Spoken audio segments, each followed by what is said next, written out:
সুপ্রিয় দর্শক আসসালামু আলাইকুম। আমি একজন পশু চিকিৎসক। আজকের এই ভিডিওতে আমরা আলোচনা করব গরুর গুরুতর সমস্যা পেট ফাঁপা ও গোবর বন্ধ সম্পর্কে।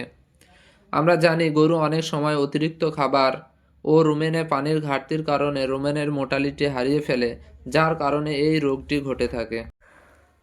তাই ভিডিওটি আপনারা শেষ পর্যন্ত দেখবেন, কারণ এই ভিডিওতে এই রোগের কারণ, লক্ষণ ও চিকিৎসা সম্পর্কে বিস্তারিত আলোচনা হবে এবং এমনকি এই সমস্যা আগে থেকে কিভাবে মোকাবেলা করা যায় সে সম্পর্কে আলোচনা করা হবে।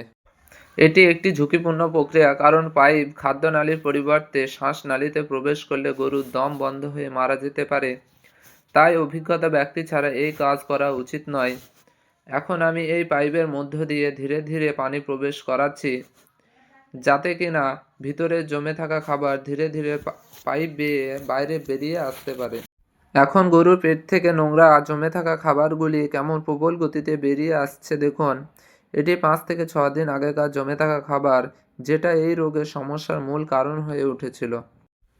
এই রোগ যাতে আগে থেকে মোকাবেলা করতে পারেন, তার জন্য আপনারা নানা সিদ্ধান্ত নিতে পারেন।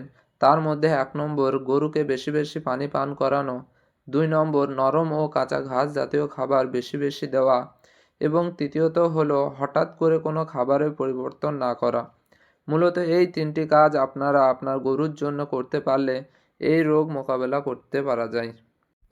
এই পুরো প্রক্রিয়াটি করতে ধৈর্য ও অভিজ্ঞতার প্রয়োজন হয়, তবে সবথেকে বড় কথা, সঠিক সময়ে সঠিক চিকিৎসা করতে পারলে গরুর জীবন বাঁচানো সম্ভব হয়।